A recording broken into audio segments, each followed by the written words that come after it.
On a une star de la télé, une chaîne de télévision surpuissante et un scandale qui a tout fait exploser. C'est l'histoire de comment le monde du journalisme sportif en France a été secoué par une affaire qui a révélé une culture du silence bien ancrée, plongeant dans l'anatomie d'une véritable tempête médiatique. La question au cœur de toute cette affaire est finalement assez simple. Comment est-ce que l'atout numéro 1 d'une chaîne, sa star, est devenu soudainement son plus gros problème? Pour le comprendre, il faut revenir un peu en arrière. Tout commence avec le personnage central, Pierre Ménès. On est en 2009 et Canal+ recrute ce journaliste sportif qui est déjà connu pour sa grande gueule et son franc-parler. Il devient la figure de proue du Canal Football Club et sa personnalité, disons, provocatrice, devient sa marque de fabrique. Mais voilà, la frontière entre la provoque et l'inacceptable, elle est parfois très fine. Et assez vite, cette personnalité va commencer à dériver, installant un schéma de comportement très problématique, le tout à l'antenne, devant des millions de personnes. Ce schéma, il est clair et il s'étale sur plusieurs années. En 2011, il y a ce baiser forcé sur sa collègue Isabelle Moreau. En 2016, il recommence avec Francesca Antoniotti. Et puis en août de la même année, il soulève la jupe de Marie Portolano en plein direct. Le plus fou, c'est qu'à l'époque, ces agressions sexuelles provoquaient des rires sur le plateau. On avait même l'impression que ça faisait monter les audiences. Et même une condamnation en antenne en 2018 pour une autre affaire ne semblait rien changer. L'étincelle qui va vraiment tout enflammer, elle vient de l'une de ses collègues, Marie Portolano. Après des années passées dans ce milieu, elle décide de prendre la parole à travers un documentaire sur le sexisme dans le journalisme sportif. Le titre, c'est un véritable manifeste. Je ne suis pas une salope, je suis une journaliste. L'objectif de Marie Portolano était à la fois courageux et simple. Donner enfin la parole aux femmes journalistes de sport pour qu'elles puissent exposer la face cachée de leur métier. On arrive au 21 mars 2021. Le film est diffusé sur Canal+. Mais le jour même, le média indépendant Les Jours lâche une bombe. La chaîne a en fait censuré son propre documentaire. Le but, protéger Pierre Ménès. Alors, comment la direction de Canal+ a-t-elle justifié ces coupes? Officiellement, la version, c'est que le documentaire était hors sujet. Mais en réalité, ce qui a été supprimé, c'était le cœur du problème. Des séquences où Ménès était confronté directement à ses actes, notamment l'incident de la jupe avec Portolano et le baiser forcé sur Isabelle Moreau. Face à une crise de relations publiques qui prend de l'ampleur, Canal+ essaie de reprendre le contrôle. Leur stratégie, monter une grosse opération de communication en direct sur l'une de leurs émissions les plus regardées. Le plan semblait assez simple et bien calculé. Première étape, inviter Pierre Ménès sur le plateau très populaire de « Touche pas mon poste ». Deuxième étape, diffuser les fameux extraits coupés, mais en présentant ça non pas comme un aveu de censure, mais comme un geste de transparence. Et enfin, dernière étape, lui laisser le champ libre pour qu'il s'explique et reprenne le contrôle de l'histoire.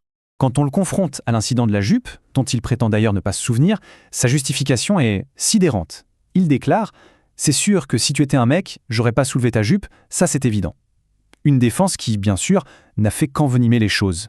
Et le contraste est saisissant avec la réaction d'Isabelle Moreau, qui revoit la scène du baiser forcé des années plus tard. Elle dit « Je trouve que cette scène, je la trouve moche. Elle n'aurait pas lieu aujourd'hui. Quelle crédibilité accorder à une femme qu'on peut embrasser comme ça selon son bon vouloir? Sa douleur est vraiment palpable. » C'est là qu'arrive la question cruciale posée directement à Pierre Ménès. Après avoir vu en direct la réaction choquée et peinée d'Isabelle Moreau, est-ce qu'il regrette son geste? Sa réponse, en un seul mot, a provoqué une onde de choc. Non. Bon, après ce scandale en direct, la chute était inévitable. Les conséquences, tant professionnelles que financières, n'ont pas tardé à tomber, aussi bien pour Pierre Ménès que pour Canal+. Les choses s'enchaînent alors très très vite. D'abord, il est suspendu de l'antenne. Ensuite, une enquête interne est menée par Canal+, qui confirme ses propos sexistes.